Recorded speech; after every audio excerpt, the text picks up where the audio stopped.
नमस्कार मंडळी. तर बघा, आजच्या ब्लॉगमध्ये तुमच्या सगळ्यांचं खूप खूप स्वागत आहे. आणि हा बाळाच्या वार्त्याचा पार्ट 2 मी आज अपलोड करते.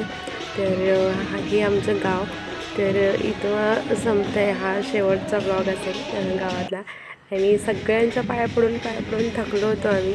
आणि येऊन पोचलो सासरच्या स्टँडवरती आम्ही इथं थांबलो आहे. आणि सगळे जे पाहुणे मंडळी होती ती ट्रकमधून आम्ही घेऊन येत होतो. तर ते येत होते आणि आम्ही पुढचे एका 4 व्हीलरमधून आलो होतो. आणि इथं आमच्या आदू बघा कशी डान्स करते.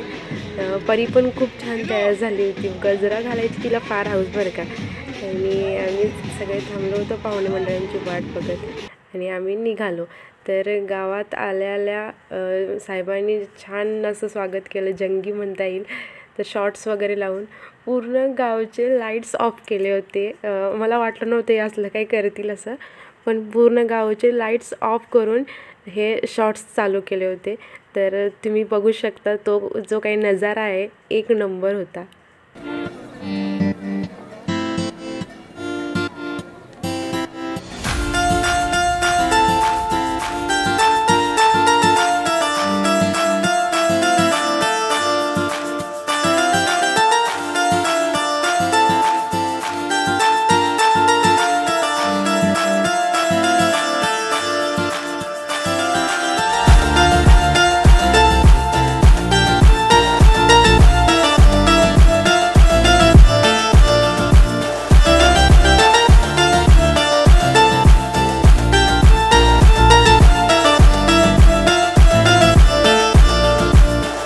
तर अशा प्रकारे फटाक्यांच्या आतिषबाजीमध्ये बाळाचं जंगी स्वागत झालं गावामध्ये.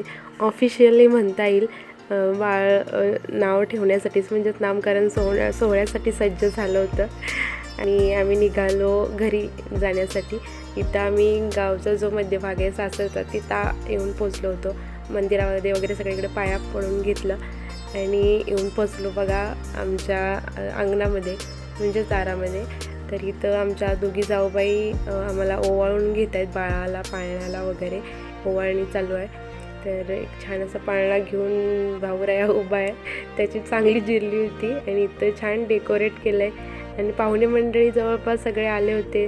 बघू शकता तुम्ही, बाळाच्या आत्या, दिदी वगैरे, काकू सगळेच, म्हणजे जे काही लग्न आले नव्हते ते सगळेच आले होते. भारी वाटलं सगळ्यांना भेटून बघून. कारण असं कोणत्या कार्यक्रम असे जास्त तर होत नाहीत की आम्ही सगळेजण एकत्र भेटू, वर्षातून एकदा दोनदाच. आणि तेव्हा असं सगळेजण भेटले की खूप भारी वाटतं.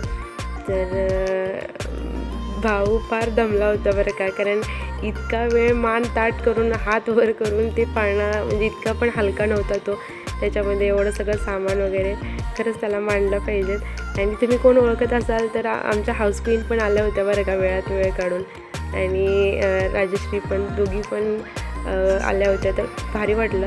आणि इथं बघा बाळ अगोदर छान खेळलं, नंतर रडायला लागलं. आणि ही आमची शिरगावची म्हणजेच माहेरची पाहुणे मंडळी बरं का. पुरुष लोक घरामध्ये बसले होते टेरेसवरती. ते त्यांचा चहा फराळ वगैरे चालू होता.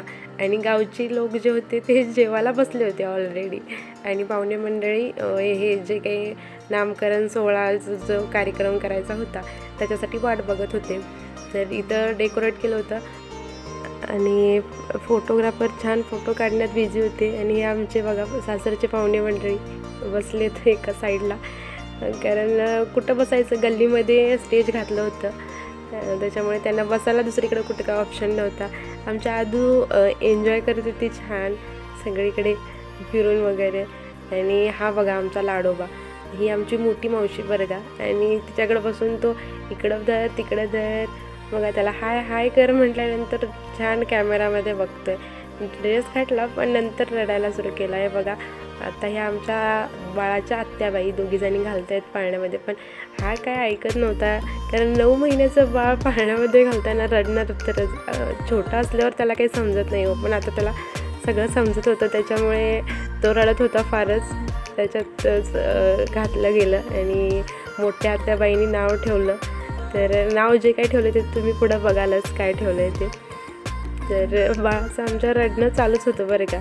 तर इथं सगळेजण बिचारे शांत गप्प बसले होते. आणि पाळणं म्हणायचं चालू होतं. आत्याबाईंचं कुठला म्हणायचा पाळणं वगैरे.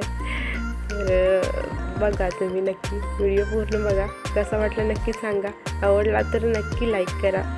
तर इथं डेकोरेशन जे काही केलं आहे तर तिथं थोडंसं त्यांची चुकी झाली की त्यांनी एका साईडला पडदा लावायला पाहिजे होता. कारण गावाकडे डेकोरेशन म्हणजे स्टेज वगैरे घालायचं म्हणजे हे असं एवढं चालायचंच. आणि साईडला गटर वगैरे आहेत आणि ते पडदा लावायचा होता. त्याच्यामुळे सगळा लूक जो होता डेकोरेशनचा तो पूर्ण खराब झाला. पण इट्स ओके, काय चालायचंच तेवढं. आणि ह्या आमच्या गडिंग्लजच्या ताई तर बाळाला घेऊन आल्या होत्या ड्रेस वगैरे. तर तेच आहेर देत आहेत. अशा सगळ्यांनी ओटी भरून घेतली एक एक करून. आणि बाळाला काहीतरी त्याच्या हातात मी देत होते बिझी करण्यासाठी, पण तो मला सोडून दुसरीकडे कोणाकडे अजिबात जात नव्हता. रडत होता मोठ्यानं. तरी तो तेवढा रडका नाही आहे, म्हणजे रिस्पॉन्स करतो. काय करेल ते करून घेत असतो आहे. तर त्याला इतकं काही वेगळा असा ड्रेस घेतला नव्हता, कारण मला वाटलं नव्हतं तो घालून घेईल. गर्दी आणि सगळं काही वेगळं वातावरण त्याच्यात तो रडेल जास्त, म्हणून मी जास्त काही वेगळा ड्रेस मागवला नव्हता. पप्पांनी घेतला होता त्याला छान कुर्ता पायजमा, तोच घातला होता मी त्याला.